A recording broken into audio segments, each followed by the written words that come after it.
Assalamualaikum warahmatullahi wabarakatuh. Perkenalkan, nama saya Feby Febriani A dengan nomor induk mahasiswa 19.600.035.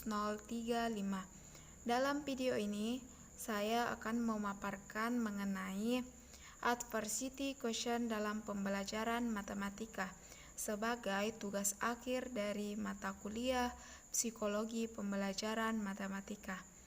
Nah, saya adalah mahasiswi program studi Tadris Matematika Fakultas Tarbiyah di Institut Agama Islam Negeri Parepare.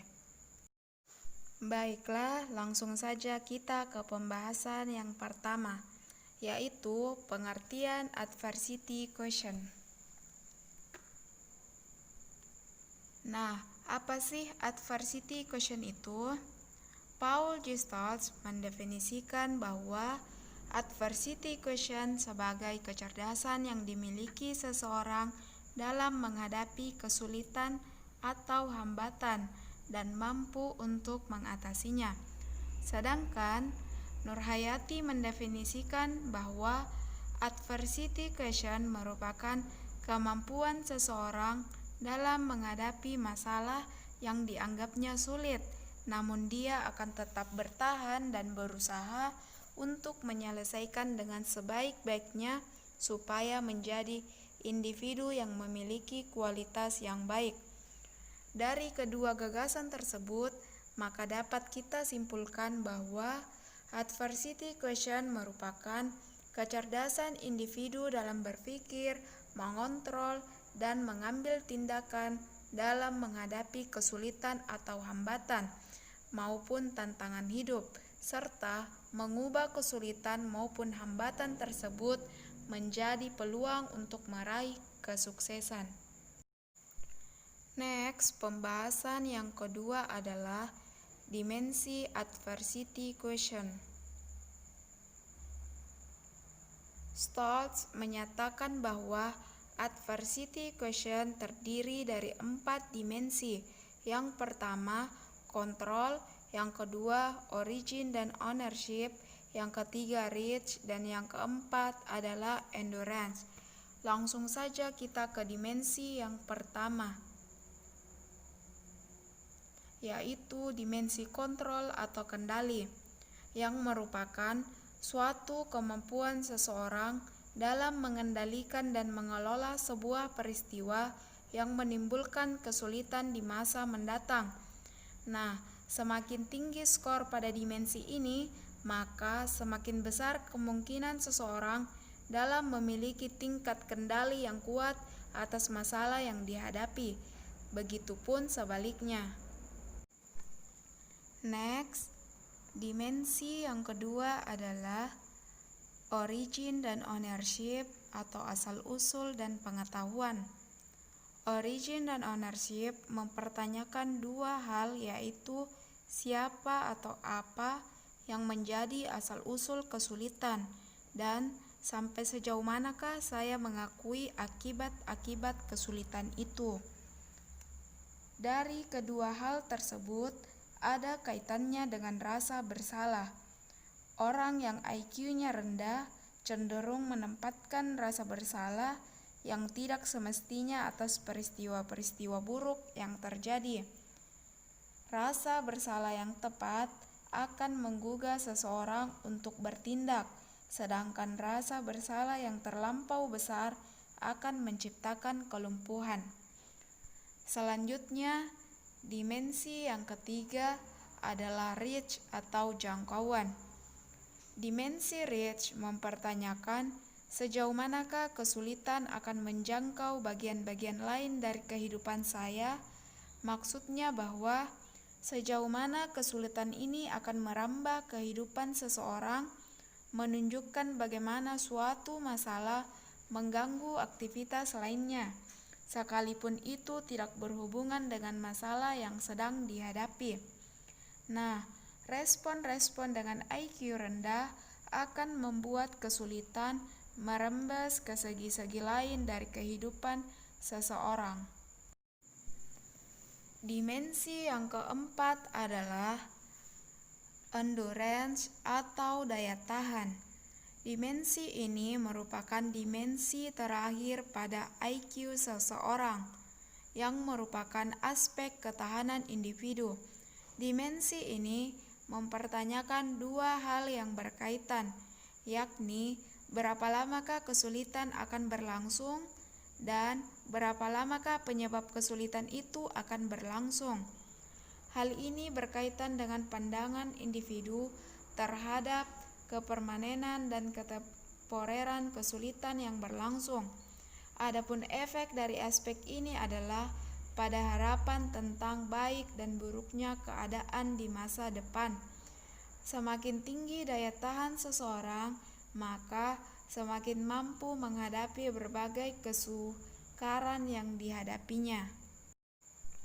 Next, pembahasan yang ketiga adalah tipe manusia dalam konsep adversity quotient. Dalam memberikan gambaran mengenai tingkat adversity quotient, Stoltz membagi menjadi 3 bagian. Yang pertama, tipe quitter, yaitu orang-orang yang berhenti. Tipe orang ini adalah tipe orang yang menghindar dari kewajibannya, mundur, berhenti, atau dengan kata lain, berusaha menjauh dari permasalahan. Adapun ciri-ciri anak tipe quitter, misalnya usahanya sangat minim, atau dengan kata lain, mempunyai kemampuan yang kecil, atau bahkan tidak mempunyai sama sekali kemampuan dalam menghadapi kesulitan. Begitu melihat kesulitan, maka dia akan memilih mundur dan tidak berani menghadapi permasalahan. Tipe yang kedua adalah tipe campers atau mereka yang berkemah. Kelompok individu yang kedua adalah campers atau orang-orang yang mudah puas dengan hasil yang diperolehnya. Kelompok ini sudah pernah mencoba berjuang menghadapi berbagai masalah yang ada dalam suatu pergumulan atau bidang tertentu. Namun, karena adanya tantangan dan masalah yang terus menerjang, mereka memilih untuk menyerah juga. Dan tipe yang ketiga adalah tipe climbers atau para pendaki. Tipe ini adalah anak yang mempunyai tujuan atau target. Climbers adalah pemikir yang selalu memikirkan kemungkinan-kemungkinan dan tidak pernah membiarkan umur, jenis kelamin, ras, cacat fisik atau mental, maupun hambatan lainnya untuk menghalangi usahanya. Untuk mencapai tujuan itu, maka dia mampu mengusahakan dengan ulet dan gigi. Tidak hanya itu, dia juga memiliki keberanian dan disiplin yang tinggi. Next, faktor pembentuk adversity quotient. Yang pertama yaitu daya saing. Adversity quotient yang rendah dikarenakan tidak adanya daya saing ketika menghadap, sehingga kehilangan kemampuan untuk menemukan peluang dalam kesulitan yang dihadapi. Faktor pembentuk yang kedua adalah produktivitas. Adanya respon konstruktif yang diberikan seseorang terhadap kesulitan akan membantu meningkatkan kinerja lebih baik, dan sebaliknya, respon yang destruktif mempunyai kinerja yang rendah.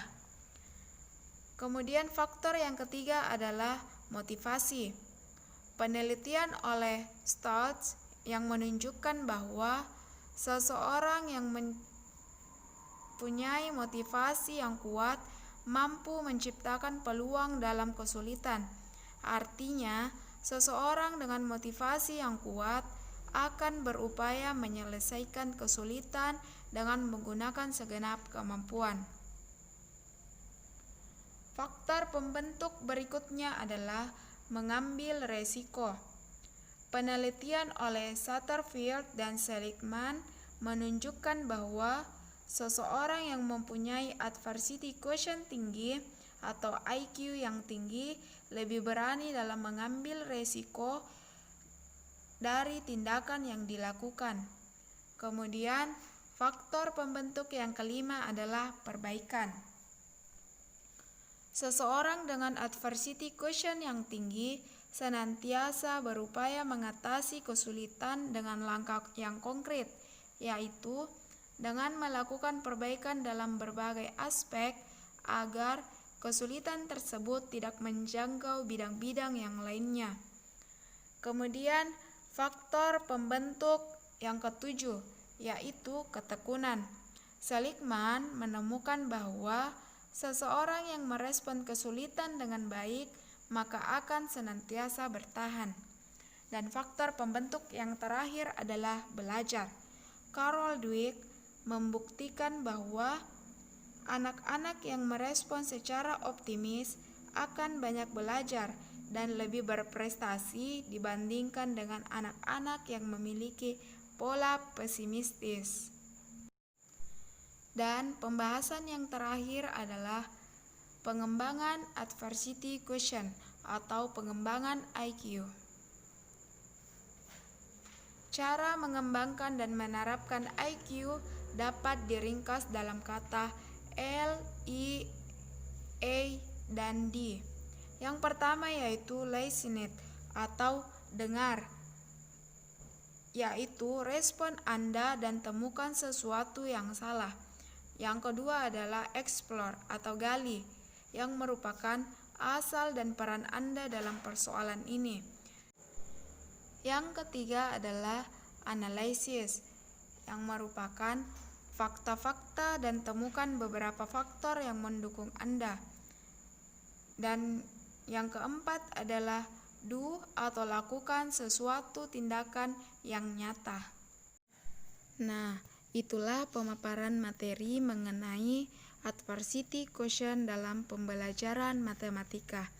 Thank you for watching. Wassalamualaikum warahmatullahi wabarakatuh.